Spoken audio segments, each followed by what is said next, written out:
There are different roles in the spiritual army, in the kingdom of God. You need to know your role.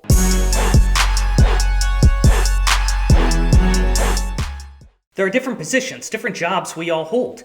And each job has its own responsibilities, its own tasks, its own area that it needs to cover.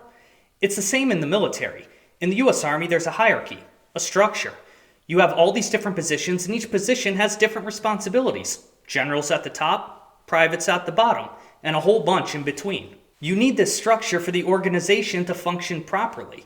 It's true in the military, it's true in sports, and it's true in business. All the little cogs mesh together. Imagine an army that only had generals. Everyone just coming up with strategy and issuing orders, but no one actually putting those orders into place. It'd be useless. On the other hand, imagine an army without any officers at all. Everyone just standing around waiting to hear orders, no one taking charge. No one would have any clue what they're supposed to do. It'd be chaos. The point is, you need different roles, and each role needs to know exactly what it's responsible for and who it's responsible to. Each role is given responsibilities that it has a certain authority over. Its job is to do X, but that also means that it has a certain duty toward X. It could be a task that needs to be done. It could be the well-being of another person. It could be a whole battalion of persons. Every role has its own authority, something it's responsible for, but every role also has a duty. You have a duty to those below you, to those you're responsible for. You owe it to them to lead them well. But you also have a duty to those above you, to those who are responsible for you. You owe them respect and obedience. Otherwise, there's no point in having a structure at all. Everyone's either acting like generals, like they have nobody above them, or everybody's acting like they're not responsible for anything below them. It'd be useless and chaotic. No.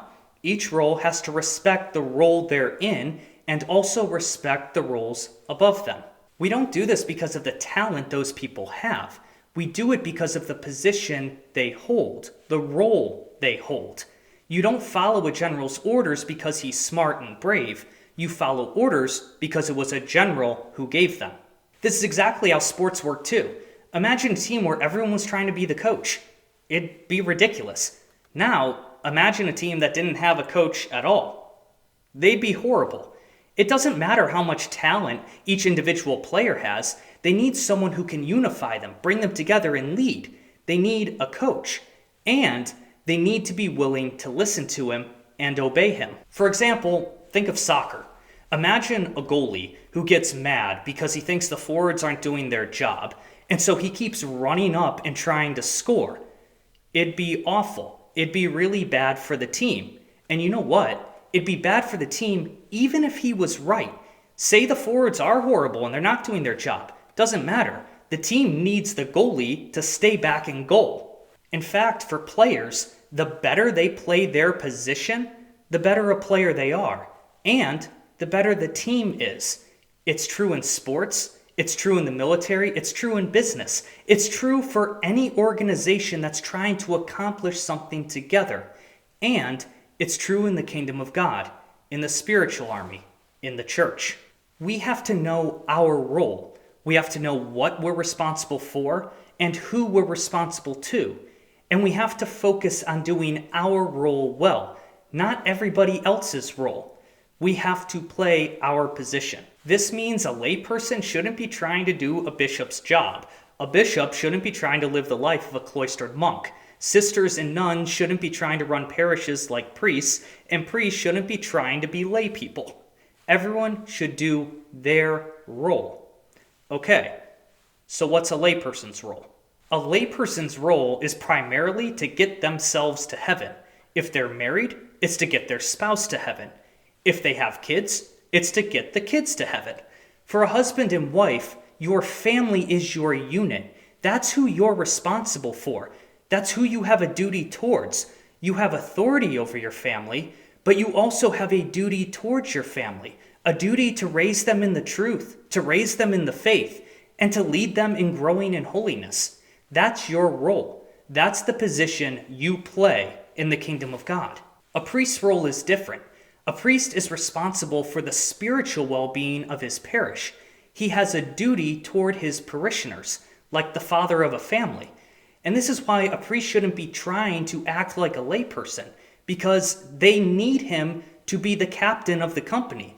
They need him to be the coach of the team. But this is true for all the roles. A bishop is responsible for the spiritual well-being of his whole diocese. This is why he shouldn't be spending all his time praying in the monastery as if he was a monk. And religious orders, like brothers and sisters, monks and nuns, they have much more specialized roles, but they should focus on those roles. An order shouldn't come into a diocese and start trying to run it because it thinks the bishop isn't doing his job. If we don't focus on our own role, if we don't show respect and obedience to those above us, if we don't fulfill our duty to those below us, to those we're responsible for, if we keep trying to play everyone else's positions rather than our own, then there's going to be some problems. Problem number 1, the team will suffer. The church suffers when its members don't stay in their roles and play their positions well. The spiritual army suffers when captains try to be sergeants and privates try to be generals, or if the generals are off doing whatever and not actually leading. But even if they are, it's not the job of a private or even of a captain to step in and pick up the command and start acting like he's a general. If you don't like how your bishop is leading, well, you're still not the bishop. Now, this doesn't mean that you can't voice your concerns to your pastors or to your bishop. In fact, it's actually very good to voice legitimate concerns. But if we voice our concerns, it always has to be done with respect and obedience. In fact, the words canon law uses is it says with reverence to their pastors. Number 2, our personal faith will suffer. Not only does the team take a hit, but we personally take a hit as well. Just like in sports, the first thing is playing your position well and not trying to play someone else's. So too in spiritual warfare, you have to play your position well and not try to be playing everybody else's. Otherwise, you become a liability. In sports, someone who keeps trying to play everyone else's positions becomes a liability to the team. But not only to the team, he becomes a liability to himself. It's the same for us spiritually. If as a priest, I keep trying to live the life of a layperson, the church is going to suffer. But also, my own faith will suffer. My own holiness will suffer. The path to holiness looks differently depending on what different role you're in. St. Francis de Sales talks about this in his spiritual classic, Introduction to the Devout Life, which was written like 400 years ago, and still hits pretty close to the mark even for today. You know, it's kind of like maybe we still haven't learned our lesson yet. I mean, we still think holiness only looks like monks and nuns praying all day in church. De Sales talks about how anybody can be a saint, anybody can be holy.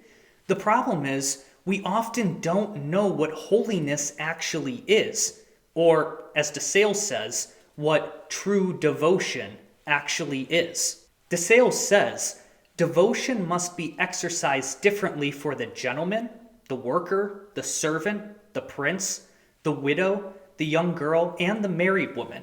So, basically, each has different roles, so true holiness is going to look different for each of them. He continues, not only is this true, but the practice of devotion must also be adapted to the strength, activities, and duties of each particular person. So basically, not only is holiness going to look different for each of us because we're in different roles, but even for people in the same role it's going to look different because we're different people. There's no one size fits all for sainthood. It's not like to be a saint, you have to act like a robot. Not at all. God made you an individual. He made you unique. And so your path to holiness is going to be unique. God is going to draw you to himself in a very unique, personal way. The saints weren't cardboard cutouts of each other. As they grew in holiness, it's like they became even more of an individual. Their individuality and uniqueness shone through even more. Because this is what holiness does. It doesn't destroy or repress who we are. It makes us more fully who we are. It frees us to be who we were really meant to be, who we are deep inside. This is why St. Irenaeus says the glory of God is man fully alive. But getting back to St. Francis of Sales, he also makes this point. He says, true devotion does us no harm whatsoever, but instead perfects all things. When it goes contrary to a man's lawful vocation, it is undoubtedly false. In other words, if what you're doing is actually hurting your vocation, your role, if it's actually making it harder for you to play your position, then it's not making you holy. It's not true holiness. If you're doing something that, might be good for someone else or for some other role, but isn't for yours, then it's not actually making you holy. It's not helping you grow in holiness. You're actually hurting yourself. As St. Francis de Sales says, I ask you, is it fitting for a bishop to want to live a solitary life like a Carthusian?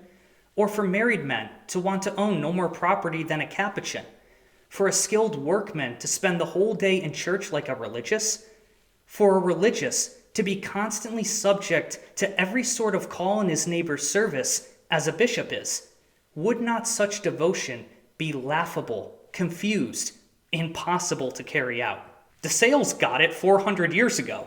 Maybe we should, start paying attention? I mean, if you want the church to be purified, if you want the church to stand strong in the world, to shine out, if you want to be a spiritual warrior yourself, then start with yourself. Know your role. Know your position in the spiritual army, and do it. Do it well.